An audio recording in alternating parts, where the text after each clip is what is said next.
Shabbat Shalom. This week's Parsha is Parshat Shmini, the third Parsha in the book of va-Yiqra. Now, the book of va-Yiqra is called by our sages, by Chazal, Tora Kohanim, the book that has the special rules that apply particularly to the Kohanim, to the priests. And in a similar vein, it's called in English Leviticus, from Levites, the Shevet Levi, from which the priests came. The laws that are expounded in this book up until now and concern the preparation of sacrifices and other laws that appertain to the priests. And this continues on almost to the very end of the book of va-Yiqra.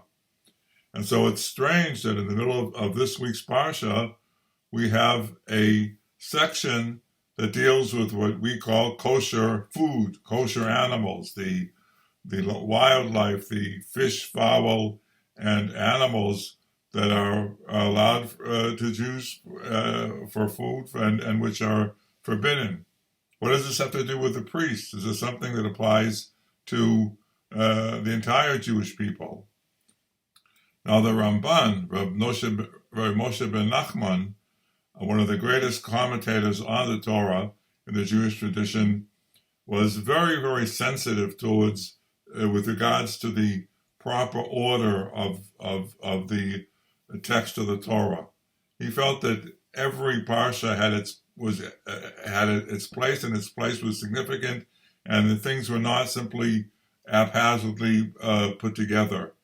And so he obviously was alert to the point I made that this seems to be out of place. Rules that apply to the entire Jewish people are in Sefer va-Yiqra, which is supposed to be mostly for the rules that apply to the priests. And so he, in his commentary, he gives several explanations. First of all, we should recall that the animals that are forbidden in the Torah in this week's parsha are not called treif or asur. They're called tamei. They're called impure. And there are certain ritual impurities that are connected with them. And ritual impurities are particularly important for the priests because in Jewish law, and there's something that's grossly misunderstood, there is no prohibition to becoming impure. There's no violation of a Torah commandment to touch a dead mouse or something like that, even though you become ritually impure. The only time where the matter of impurity becomes a serious halachic issue is when entering the sanctuary, entering the temple area or the tabernacle area. And since the priests were always on call at the temple, they had to pay particular attention to laws of impurity, and that's why these laws, these commandments, were placed in Tora Kohanim. He also adds another point, which is interesting, which is that the Kohanim had a special position as teachers, as educators of the Jewish people, and therefore it would have made sense to have them be instructed in these complex, intricate rules, and they would know how to teach the people what to do. In other words, he finds a way textually to understand why this parsha, this section, this chapter that deals with the animals and fish that the Jews are allowed or not allowed to eat, properly belongs in Tora Kohanim. Now, if from the point of view of the literary structure, the literary flow of Sefer va-Yiqra, this chapter seems to be somewhat stand out as and if in the time when the temple was standing, the laws of that pertain to the Kohanim and the offering of sacrifices were perhaps the most important ones, from the point of view of Jewish law and ritual and practice.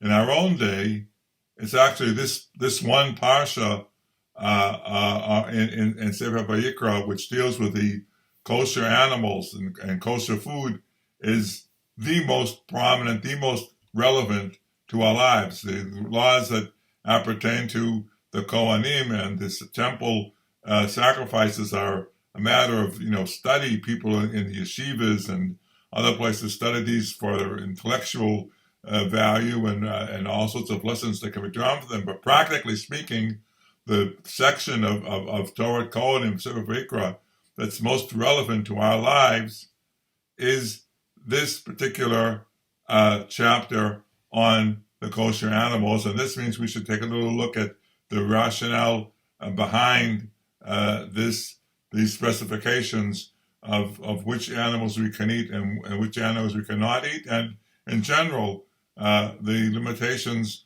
on the diet, the laws appertaining to kashrut. So many scholars who have turned their minds to ta'amei mitzvot, the rationale of the commandments, have been challenged by the rules of kashrut. Some say that there is no rationale. There's sort of arbitrary rules whose obedience tests our willingness to submit ourselves to God's decrees. There's no particular reason for us to obey these laws other than to demonstrate our willingness to submit to God and to refrain from things that are not allowed to us. Others find the rationale in saying that, well, these actually were unhealthy animals that were forbidden, and we're allowed only the most healthy animals, the ones that are best for human consumption. All of these have been suggested, and they are all somewhat problematical. There's no medical reason not to eat some of the forbidden animals, and we would like to think that the Torah's laws are not arbitrary, but there are reasons behind them. But it's interesting that if you ask Google, why do we eat kosher, and you're sent, of course, first of all, to the Wikipedia article on kashrut, you'll read a lot about these traditional Jewish explanations given by great scholars like the Rambam and the Maimonides and others. But the featured explanation is by a certain Christian theologian by the name of Gordon Wenham, who I've never heard of, who, according to the Wikipedia article, says the purpose of kashrut was to help Jews maintain a distinct and separate existence from other peoples, that the effect of the laws was to prevent socialization and intermarriage with non-Jews, preventing Jewish identity from being diluted. Now, frankly, I've never heard of the theologian with the name of Wenham, but what he's saying is perfectly true.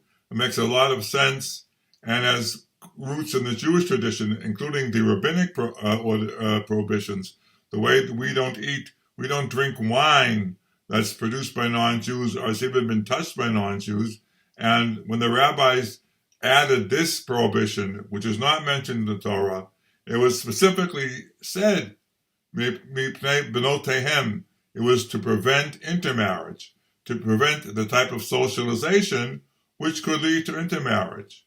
And there's every reason to believe that the prohibitions, the taboos, to use an anthropological term, on unkosher animals were also meant to prevent Jews from over-socializing with non-Jews. We of course, have a good neighborly relationship with non-Jews. We have business relationships with them. We have academic relationships. We can talk and discuss and undertake all sorts of joint projects, but there has to be a limit to socialization, and placing limits on the consumption of food is an excellent way to do this, because so much of the really deep socialization, the type of social ties that can lead to intermarriage, are done through joint meals, having people over for dinner and so on. We all know from business and academia that, we in addition to our business meetings, so to speak, go to lunch or have dinner, and that's where people sort of, take down their barriers and sit down and have a good time and talk and get chummy and whatnot. And that's fine, but if we want to maintain a distinct identity and to prevent the type of socialization that could lead to intermarriage and eventually the dilution or elimination of Jewish identity, then we have to prevent these type of joint meals, and this is, so I think he's quite right, and I think in fact the Rav, Rabbi Soloveitchik, once said that the Jews we've managed fairly well, quite well, in the face of terrible odds, without a temple and without sacrifices. But once Jews cast off their commitment to kashrut and decide that it doesn't apply to them, they're going to eat what they want, where they want, with whomever they want. That's a huge step, and often an irreversible step, towards complete assimilation and the eventual abolition of Jewish identity. So this one chapter, which in the sort of original setting in Tora Kohanim seems out of place and seems not to be sort of like a secondary importance to the many laws that come before and after regarding the rules pertaining to priests and temple ritual, has now become the most important part of Sefer va-Yiqra in some way, and one of the most important features of our Jewish law and the Jewish identity. Thank you very much for your attention, and Shabbat Shalom.